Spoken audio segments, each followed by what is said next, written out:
हमारी cyber security को लेकर देश की टॉप एजेंसी ने किया है अलर्ट। कोरोना के दौरान कई गुना बढ़ गया है फ्रॉड का डर।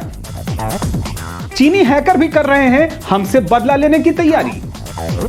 क्या है आपके बैंक अकाउंट और पर्सनल डेटा पर नया खतरा?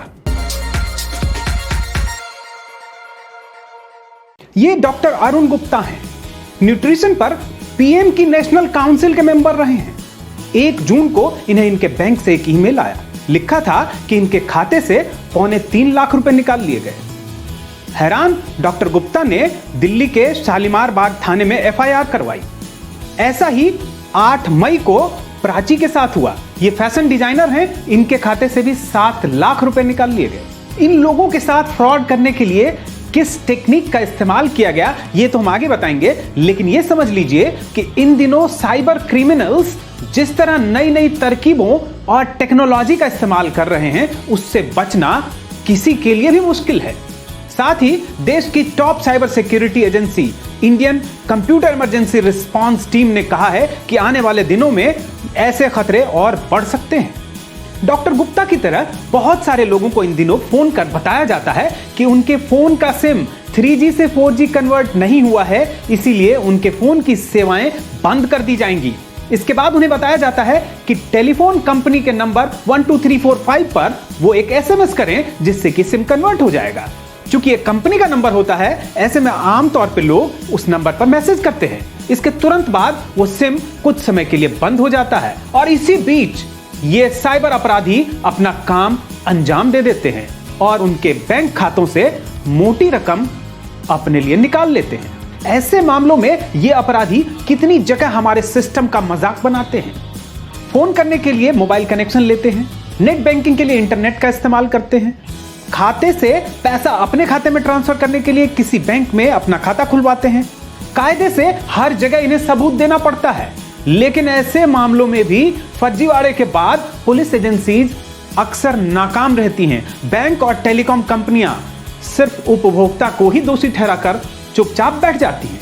सरकारी एजेंसी ने नया अलर्ट जारी किया है। इसके मुताबिक कोरोना की आड़ लेकर ये आप पर नए सिरे से हमला कर सकते हैं। ये सरकारी एजेंसियों या मंत्रालयों का नाम लेंगे। जैसे हो सकता है कि आपके पास एक ईमेल आए जिसमें लिखा हो कि स्वास्थ्य मंत्रालय की ओर से आपसे संपर्क किया जा रहा है और देश के सभी नागरिकों को मुफ्त कोरोना जांच करवाई जाएगी। ये gov.in से खत्म होने वाले ईमेल आईडी का भी इस्तेमाल कर सकते हैं, जो आमतौर पर सरकारी संस्थानों और व्यक्तियों को ही मिलता है। सरकारी एजेंसी का कहना है कि देश भर में 20 लाख लोग इनके निशाने पर हो सकते हैं, क्योंकि इन लोगों के पर्सनल डिटेल इनके पास हैं। ऐसे लोगों को ये ईमेल के जरिए या मोबाइल पर मैसेज के जरिए कुछ लिंक भेजेंगे और उस लिंक से ये अपनी मनचाही फर्जी वेबसाइट तक आपको ले जाना चाहेंगे। इस वेबसाइट पर ये आपके फाइनेंशियल डिटेल हासिल करने की कोशिश करेंगे। इसी सरकारी एजेंसी के प्रमुख रहे डॉक्टर गुलशन राय कहते हैं कि ऐसे मामलों में भारत पहले से ही दुनिया के टॉप 10 देशों में है और कोरोना के बाद से इन मामलों में 3 गुना बढ़ोतरी हुई है। साथ ही वर्क फ्रॉम होम की वजह से भी साइबर अपराधियों को इसमें मदद मिल रही है। उस पर से चीन भारत पर साइबर अटैक करने की तैयारी में है। इंटरनेशनल साइबर सिक्योरिटी फर्म ने इस बारे में आगाह किया है। इसका कहना है कि चीन के हैकर्स भारत से बदला लेने की कोशिश कर सकते हैं। इनके निशाने पर केंद्र सरकार के बड़े मंत्रालय, टेलीकॉम कंपनियां और मीडिया के घराने भी हो सकते हैं। सबसे बड़ी बात यह है कि दुनिया भर में जो ऐसे साइबर अटैक होते हैं, उनमें से 1/3 चीन से ही होते हैं। इस स्थिति से बचने के लिए कुछ उपाय हमें करने होंगे, वहीं कुछ उपाय सरकारों को तुरंत करने चाहिए। सबसे पहले जरूरी है कि बैंक और ऐसी टेलीकॉम कंपनीज के लिए स्पेशल सीरीज के नंबर जारी किए जाएं। बैंक और ये टेलीकॉम कंपनियां हर कॉल इन स्पेशल सीरीज के नंबर से ही करें।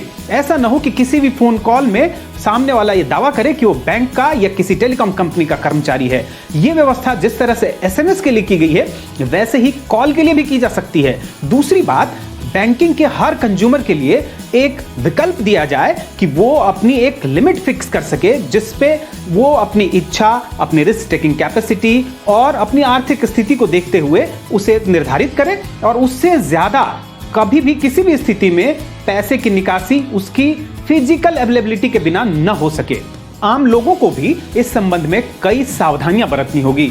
सरकारी agency Indian computer emergency response team की इस वेबसाइट पर जाएं और यहां कई जरूरी उपाय बताए गए हैं, इन्हें ध्यान से पढ़ें और उनका पालन करें। डर और लालच, इन्हीं दो इंसानी इमोशंस का ये क्रिमिनल्स जमकर इस्तेमाल करते हैं। इसीलिए जब भी कोई कॉल या ईमेल आए तो डर में आकर या लालच में आकर तुरंत इस पर अमल न करें, बल्कि उसकी पुष्टि कर लें। सरकारों की जिम्मेदारी भी सिर्फ डिजिटल इंडिया का नारा दे देने से नहीं खत्म हो जाती, बल्कि जैसे जैसे डिजिटल लेन देन बढ़ेंगे, इसके लिए सुरक्षित व्यवस्था भी मुहैया करानी सरकार की ही जिम्मेदारी होगी। ऐसे साइबर फ्रॉड से सॉलिड सुरक्षा दिलाने के लिए इस बातचीत को अपनों के साथ शेयर करें। साथ ही आपके अपने अनुभव और अपनी राय कमेंट बॉक्स में जरूर लिखें, ताकि हम सभी उससे सबक ले सकें।